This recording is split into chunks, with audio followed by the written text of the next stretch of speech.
നമസ്കാരം. എല്ലാവർക്കും ഐശ്വര്യസമൃദ്ധമായ ഒരു ജീവിതം ആശംസിച്ചുകൊണ്ട് ഗുരുസ്മരണയോടുകൂടി നമുക്കിവിടെ തുടങ്ങാം. ഇന്ന് നമ്മൾ ചിന്തിക്കുന്ന വിഷയം ബ്രഹ്മമുഹൂർത്തം എന്നുള്ളതാണ്. എന്താണ് ബ്രഹ്മമുഹൂർത്തം? എപ്പോഴാണ് ബ്രഹ്മമുഹൂർത്തം? എന്താണ് ബ്രഹ്മമുഹൂർത്തത്തിൻ്റെ പ്രത്യേകത? ഇത് നമുക്ക് ചിന്തിക്കാം. ആദ്യമായി ബ്രഹ്മമുഹൂർത്തം എന്നതൊരു സമയത്തിൻ്റെ അളവാണ്. അരുണോദയത്തിന് മുൻപ് 96 മിനിറ്റുകൾക്ക് മുമ്പ് തുടങ്ങി 48 നിമിഷം നീണ്ടു നിൽക്കുന്ന ഒരു സമയത്തിൻ്റെ അളവിനെയാണ് ബ്രഹ്മമുഹൂർത്തം എന്ന് പറയുന്നത്. ഇവിടെ ബ്രഹ്മം, മുഹൂർത്തം എന്ന 2 വാക്കുകൾ ചേർന്നതാണ് ബ്രഹ്മമുഹൂർത്തം. ബ്രഹ്മം എന്ന വാക്കിന് തുടക്കം, ബോധം, ഉറവിടം, സത്ത എന്നിങ്ങനെ പല അർത്ഥങ്ങളുമുണ്ട്. മുഹൂർത്തം എന്നത് ഒരു സമയത്തിൻ്റെ അളവ്, 48 മിനിറ്റുകൾ എന്ന് പറഞ്ഞിട്ട്. അപ്പോൾ ഈ 48 മിനിറ്റ് നേരത്തിനെയാണ് ഒരു മുഹൂർത്തം എന്ന് പറയുന്നത്. ഇത് ഭാരതീയ സമയവ്യവസ്ഥയുടെ, പ്രാചീന സമയവ്യവസ്ഥയുടെ ഒരു അളവാണ് മുഹൂർത്തം. ഇത് വ്യക്തമായി മനസ്സിലാക്കണമെങ്കിൽ നമ്മൾ ഇന്ന് പിന്തുടർന്നു വരുന്ന അന്താരാഷ്ട്ര സമയവ്യവസ്ഥയും പ്രാചീന ഭാരതത്തിൽ നിലവിലുണ്ടായിരുന്ന സമയവ്യവസ്ഥയും തമ്മിലുള്ള അന്തരം മനസ്സിലാക്കണം. അന്താരാഷ്ട്ര സമയവ്യവസ്ഥ ഇന്ന് അംഗീകരിച്ചിട്ടുള്ളത് 60 സെക്കൻഡുകൾ ഒരു മിനിറ്റ്, 60 മിനിറ്റ് ഒരു മണിക്കൂർ, 24 മണിക്കൂറുകൾ ഒരു ദിവസം എന്നിങ്ങനെ പോകുന്നതാണ്. ഇത് 3000 കൊല്ലങ്ങൾക്ക് മുമ്പ് സുമേറിയൻ സംസ്കാരത്തിൻ്റെ ഭാഗമായി ഉരുത്തിരിഞ്ഞു വന്നതാണ്. ഇതിനെ പാശ്ചാത്യ രാജ്യങ്ങൾ അംഗീകരിച്ചതിൻ്റെ ശേഷമാണിത് ഇതൊരു അന്താരാഷ്ട്ര സമയവ്യവസ്ഥയായി ഇന്ന് നമ്മളതിനെ പിന്തുടരുന്നത്. പക്ഷേ അതിനൊക്കെ വളരെയധികം കാലങ്ങൾക്ക് മുമ്പ് തന്നെ ഭാരതത്തിൽ ഒരു സമയവ്യവസ്ഥയുണ്ടായിരുന്നു.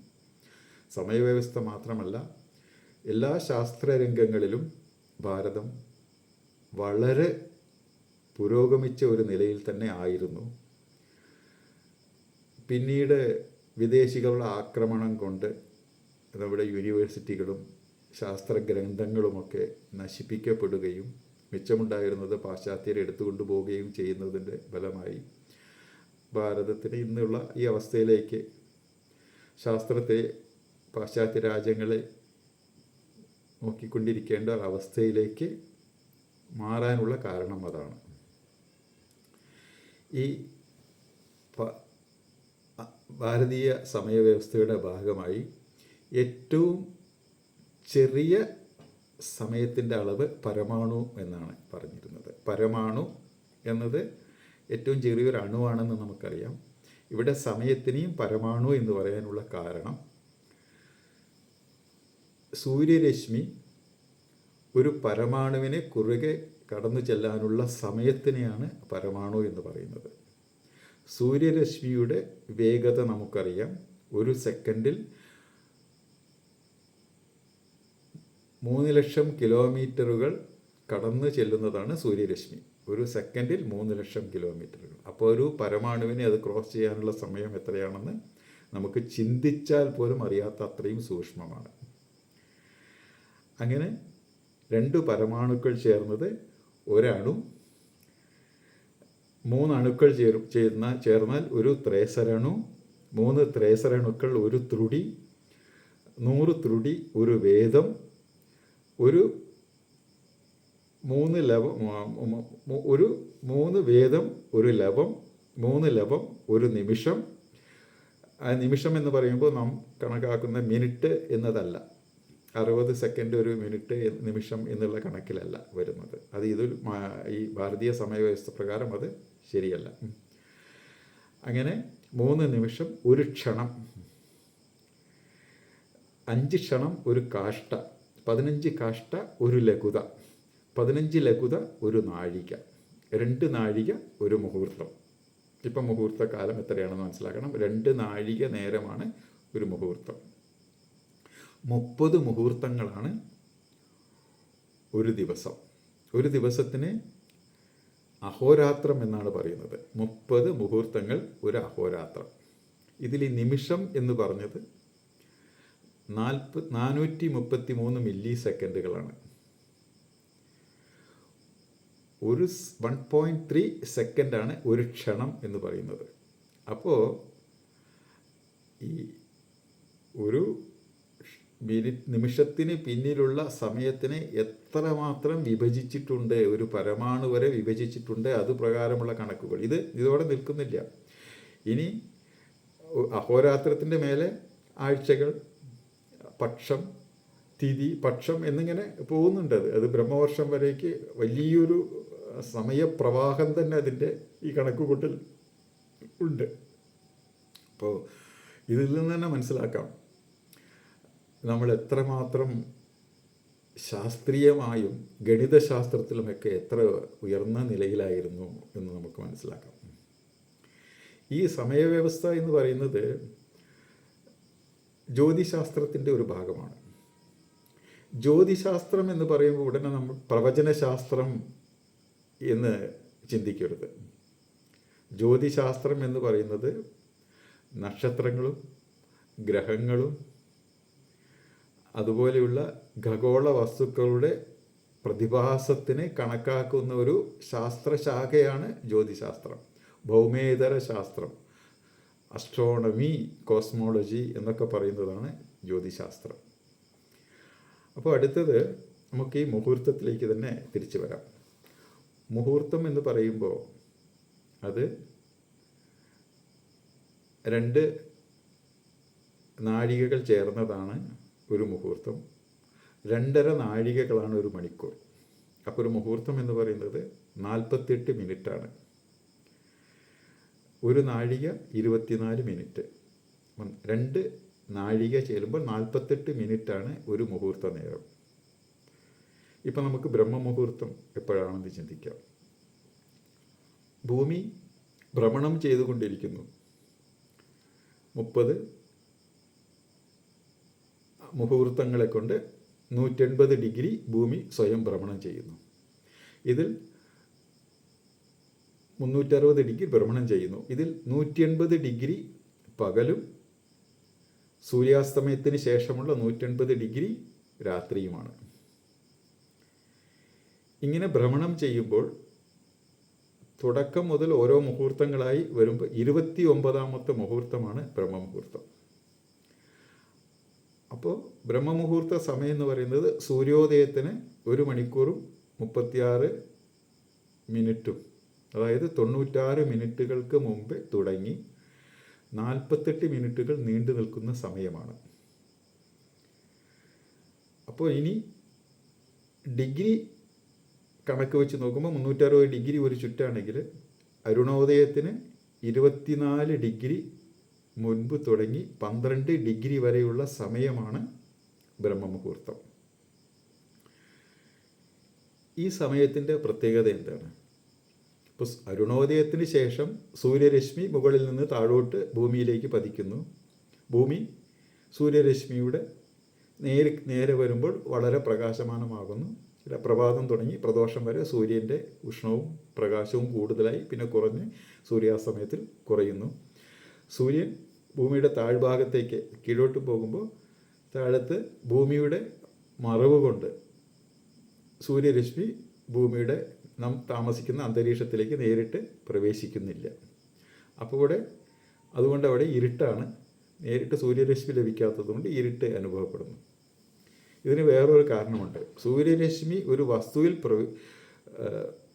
പതിക്കുമ്പോഴാണ് പ്രകാശം അനുഭവപ്പെടുന്നത്. സൂര്യനിൽ നിന്ന് വരുന്നത് പ്രകാശമല്ല, ഇലക്ട്രോ മാഗ്നറ്റിക് വേവ്സ്, കാന്തിക തരംഗങ്ങളാണ്. അതൊരു വസ്തുവിൽ പതിക്കുമ്പോൾ ആ വസ്തുവിനനുസരിച്ച് അത് പ്രകാശമായി മാറുന്നു. മണ്ണിൽ പതിക്കുമ്പോൾ അതിന് വ്യത്യാസം. ഒരു ഗ്ലാസ്സിലാവുമ്പോൾ കൂടുതൽ പ്രകാശം അനുഭവപ്പെടുന്നു. ഇതാണ് ശാസ്ത്രം. പ്രകാശം എന്നതൊരു ഊർജമാണ്.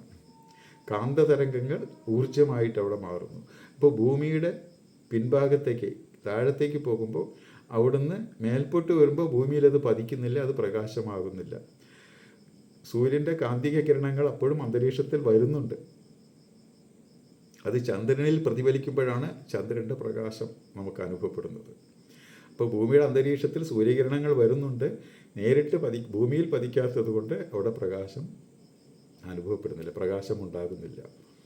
അങ്ങനെ സൂര്യൻ 24 ഡിഗ്രി അരുണോദയം സംഭവിക്കുന്ന സ്ഥലത്തു നിന്നും 24 ഡിഗ്രി പിന്നിലോട്ട് വരുമ്പോൾ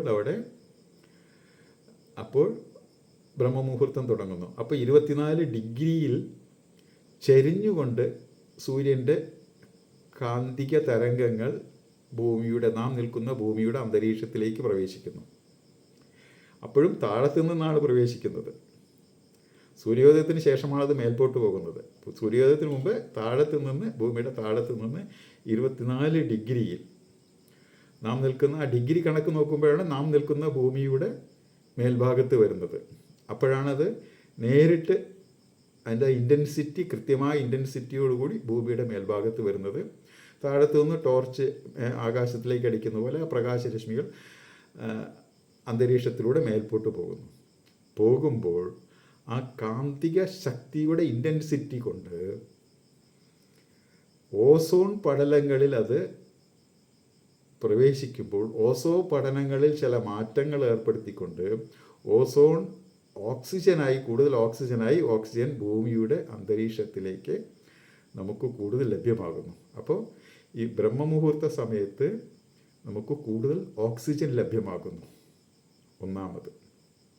പിന്നെ ഈ സൂര്യൻ്റെ കിരണങ്ങൾ പോകുമ്പോൾ അന്തരീക്ഷത്തിൽ വിബ്ജിയോർ എന്ന 7 കളറുകളല്ലാതെ അതിൽ ചാടിയുള്ള ഉഷ്ണത്തിനനുസരിച്ച് ചില കാന്തിക തരംഗങ്ങൾ, നമ്മൾ അൾട്രാ വയലറ്റ് എന്നോ അല്ലെങ്കിൽ റേഡിയോ വേവ്സ് എന്നൊക്കെ പറയുന്ന കാന്തിക തരംഗങ്ങളും അന്തരീക്ഷത്തിൽ ഉണ്ടാകുന്നു. അപ്പോൾ അന്തരീക്ഷം കൂടുതൽ ഓക്സിഡൈസ് ചെയ്യുന്നു, കൂടുതൽ ഊർജ്ജസ്വലമാകുന്നു, നല്ലൊരു പോസിറ്റീവ് വൈബ്രേഷൻ അന്തരീക്ഷത്തിൽ നിറഞ്ഞു നിൽക്കുന്നു. ഈ പോസിറ്റീവ് വൈബ്രേഷന് മറ്റൊരു കാര്യം കൂടി നാം മനസ്സിലാക്കണം. മനുഷ്യരെല്ലാവരും നല്ല സുഖകരമായി ഉറങ്ങുന്ന സമയമാണത്. എല്ലാവർക്കും പൊതുവെ ഒരു 99% ജനങ്ങളും നന്നായിട്ട് ഉറങ്ങുന്ന സമയമാണ് നമ്മൾ ഈ പറയുന്ന സമയം. സൂര്യോദയത്തിന് 96 മിനിറ്റ് എന്ന് പറഞ്ഞാൽ 1.5 മണിക്കൂറുകൾക്ക് ഏകദേശം മുൻപ്, 4:30 ശേഷം. അപ്പോൾ എന്ത് സംഭവിക്കുന്നു? മനുഷ്യർ സുഖമായിട്ട് ഉറങ്ങുമ്പോൾ അവരുടെ ചിന്താതരംഗങ്ങൾ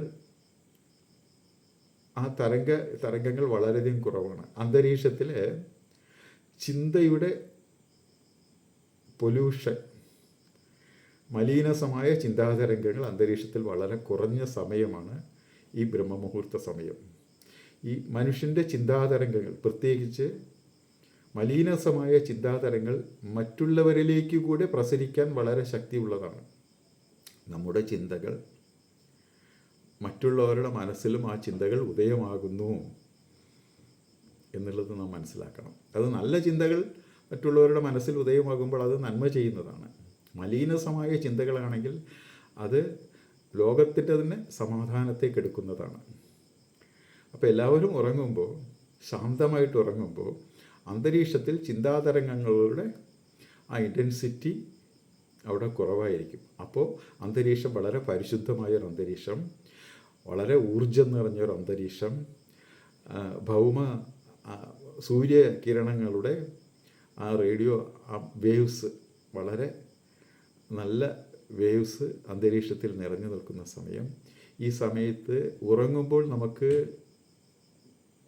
ഓട്ടോണമസ് നെർവസ് സിസ്റ്റത്തിൻ്റെ പ്രവർത്തനങ്ങളിൽ ആ ഊർജത്തെ ഉള്ളിലേക്ക് ആവാഹിക്കുവാൻ കഴിയില്ല. ഉണർന്നിരിക്കുന്ന സമയത്ത് ധ്യാനം, ജപം, പ്രാണായാമം, യോഗാസനങ്ങൾ തുടങ്ങിയ പഠനം, ഗവേഷണം തുടങ്ങിയ കാര്യങ്ങൾ ചെയ്യുമ്പോൾ നമ്മുടെ മനസ്സിൻ്റെ തരംഗദൈർഘ്യം വളരെ കുറഞ്ഞ് തീറ്റ ഡെൽറ്റ നിലയിലേക്ക് ധ്യാനത്തിൽ കൊണ്ടെത്തിക്കാനുള്ള ഒരു കഴിവ് ഈ സമയത്തിനുണ്ട്. ഈ സമയത്ത് ആത്മീക സാധന ചെയ്യുന്നവർക്ക് ഈ പ്രപഞ്ച ഊർജം അത് വളരെയധികം പ്രയോജനകരമായി അവർക്ക് പോസിറ്റീവായിട്ട് ലഭിക്കുന്നു.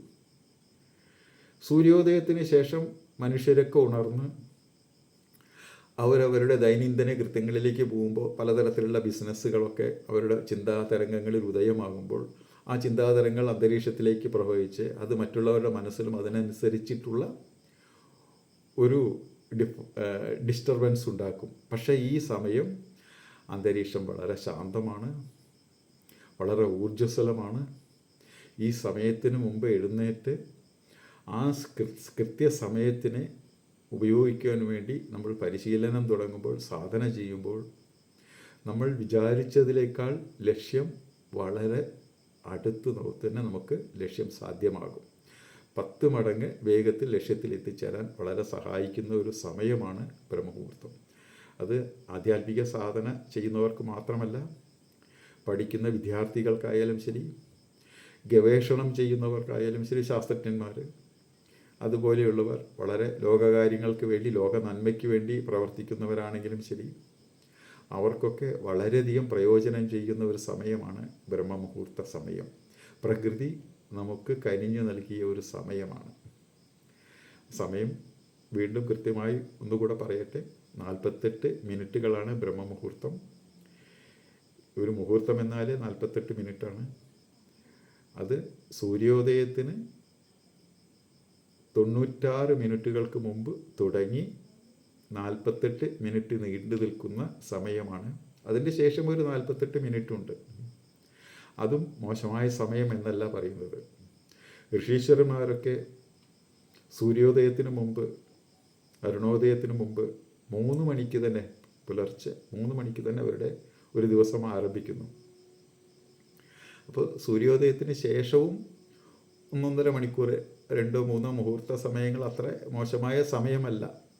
ഒരു 7:30 വരെയൊക്കെ നമുക്ക് സാധനകൾ ചെയ്യാം. പക്ഷേ ഏറ്റവും മൂല്യമുള്ള, ഏറ്റവും ഊർജ്ജസ്വലമായ, ഏറ്റവും പവിത്രമായ സമയം എന്ന് പറയുന്നത് സൂര്യോദയത്തിന് 96 മിനിറ്റുകൾക്ക് മുമ്പ് തുടങ്ങി 48 മിനിറ്റ് നീണ്ടു നിൽക്കുന്ന ബ്രഹ്മമുഹൂർത്ത കാലമാണ് എന്ന് മനസ്സിലാക്കണം.